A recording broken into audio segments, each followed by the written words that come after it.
परम दयाल छिछि ठाकुर एक दिन अपने भक्त से व्याख्या कर रहे हैं। रामानुज जिसके बहुत सारे अनुयायी थे, एक धर्मप्राण जीवन, समाज में लोगों को राह दिखाने वाले, उनके सेवा करने वाले बहुत सारे लोग थे।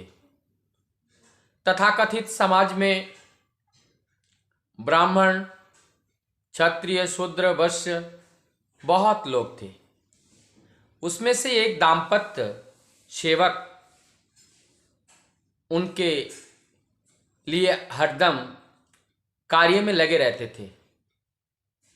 प्रभु रामानुज की सेवा करना, उनको नहाना धुलाना, खिलाना पिलाना।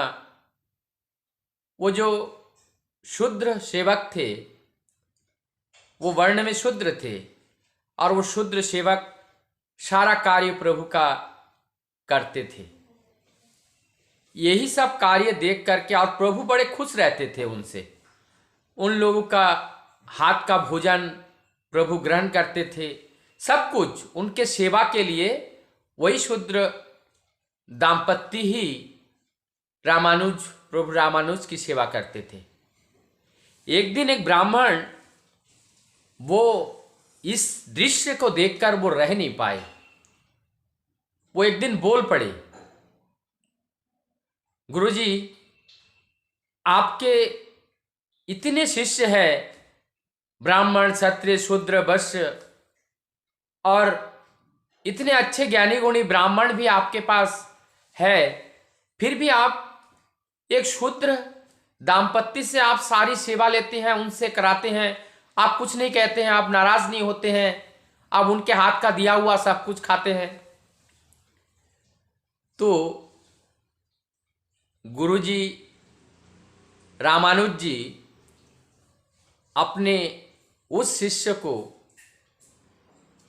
इस बारे में समझाने के लिए उन्होंने एक उदाहरण प्रस्तुत करना चाहा। और वो उदाहरण क्या? बनी बनाई एक योजना बनाई। जो शूद्र दाम्पत्य सेवा में लगे हुए हैं और वही ब्राह्मण जो शिकायत कर रहे थे, उस ब्राह्मण को कहा, गुरुजी ने कहा कि आप जाओ और ये जो शूद्र परिवार के दाम्पत्य हमारे यहाँ हमें सेवा कर रहे हैं, और इनके घर पे जाकर के इनकी पत्नी के हाथ में जितनी भी गहना है शरीर में, सारे वो गहना को तुम लेके आओ। तो कह रहा ये तो चोरी करना पाप लगेगा। तो फिर बोलते हैं, गुरुजी अगर आपका आदेश हो, आपका निर्देश हो तो मैं कर लूंगा, उसमें पाप नहीं लगेगा। रामानुज जी कहते हैं ठीक है, मैं कहता हूं आप जाओ, जाकर के वहां से उनका शरीर पे जो गहना है सारे गहना को चोरी करके लेके आओ। जाते हैं वो ब्राह्मण, वो शूद्र परिवार में जाते हैं और वो महिला सोई हुई होती है। एक तरफ से जा करके वो हाथ को पकड़ती है और हाथ में जो चूड़ी पहना हुआ था वो खुलते हैं।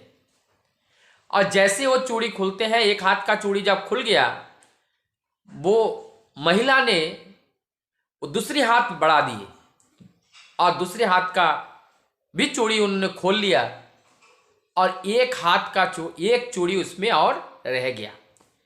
इस बीच में बाहर किसी तरह का एक आवाज आया और आवाज को सुनते ही जो चोरी करने गए थे जो ब्राह्मण जी, वो तुरंत वहां से निकाल के भाग पड़े। वो सोचा कि हमें कोई पकड़ ना ले।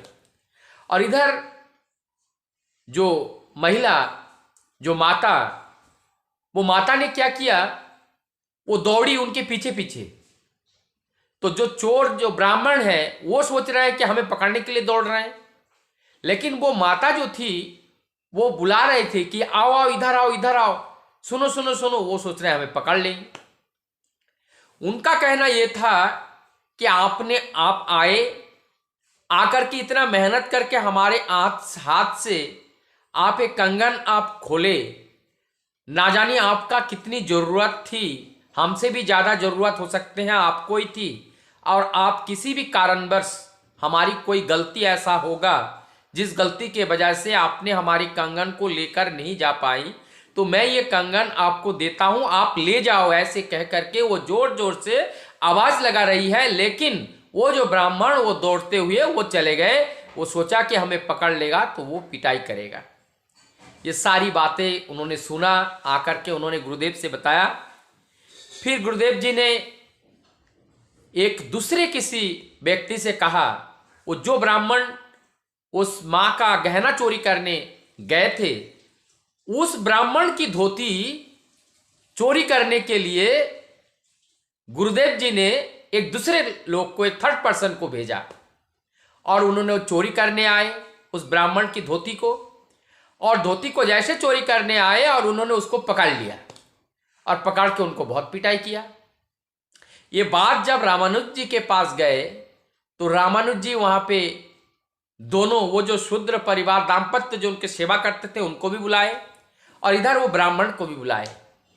अब रामानुज जी कह रहे हैं, तुम जिस माँ के घर आप गए उनकी हाथ की कंगन चोरी करने के लिए, और आप उस कंगन को ले नहीं पाए, इसलिए माँ दौड़ती हुई आई उस कंगन को आपकी जरूरत समझकर आपको देने के लिए, और आपको सामान्य एक धोती, जो पुरानी धोती, वो कोई चोरी करके ले जा रहे हैं और आपने उसको पीटा। तो आप खुद ही समझिए कि आपके अंदर जो समवेदना है, जो समदर्शी है, समदर्शिता आपके अंदर नहीं है। लेकिन वो शूद्र जो माँ है वो ऐसी समझती है कि सभी में प्रभु विराजमान है और सबकी जो आवश्यकताएं हैं वो समान है। जैसे अगर हमारी कोई आवश्यकता होती तो मैं उस गहने को बेच करके उस आवश्यकताओं को दूर करता, आवश्यकताओं को पूरा करता। तो उन्होंने ऐसी ही सोची कि शायद हमारी इस कंगन को लेकर के उनकी जरूरत को वो पूरा करेंगे, और उनका जो असुविधा है उस असुविधा को सुविधा में तब्दील करने में के लिए हमारा ये चूड़ी, हमारा ये कंगन काम पे आएगा, यही सोच करके वो खुश हो रही थी। तो इसीलिए जिसके मन में, जिसके हृदय में हमारे लिए ही पूरा स्थान हमारे लिए हो, उनको सेवा का दायित्व मैं नहीं दूंगा, तो क्या मैं सेवा का दायित्व उनके पास दूंगा, आपको दूंगा? जो आप एक कपड़े को भी अगर कोई ले जाए अपने जरूरत के लिए और उसके साथ आप ऐसा व्यवहार कर रहे हो, तो आप खुद ही समझो कि समदर्शिता तब आती है जब हम ये सोचते हैं कि सब जगह प्रभु विराजमान है और इस सृष्टि प्रभु का रचा हुआ है, स्वयं प्रभु का अनंत रूप ये प्रकाशित हो रहा है इस सृजन प्रगति में। ऐसा सोचने वाले, ऐसा विचार रखने वाले वो शूद्र नहीं होते हैं। इंसान जन्म से वो शूद्र हैं, लेकिन जीवन में जब साधना करके उस परम ब्रह्म को वो जान जाते हैं तो वो पूर्ण ब्राह्मणत्व को लाभ करते हैं और वो ब्राह्मण हो जाते हैं। और ऐसे ब्रह्म ज्ञानी वित्ता व्यक्तियों से अगर मैं उनको आदर ना करूं, उनको मैं प्यार ना करूं, तो किसको प्यार करूं? अर्थात तो ये कंक्लूजन ये निकला, गुरु की सेवा सब कोई कर सकते हैं, केवल हृदय में प्यार होनी चाहिए। जिसके हृदय में शुद्ध प्यार होता है, शुद्ध प्रेम होते हैं, वही प्रभु के सेवा करने के अधिकारी होते हैं और वही प्रभु के सेवा करने के लायक होते हैं। वंदे पुरुषोत्तम।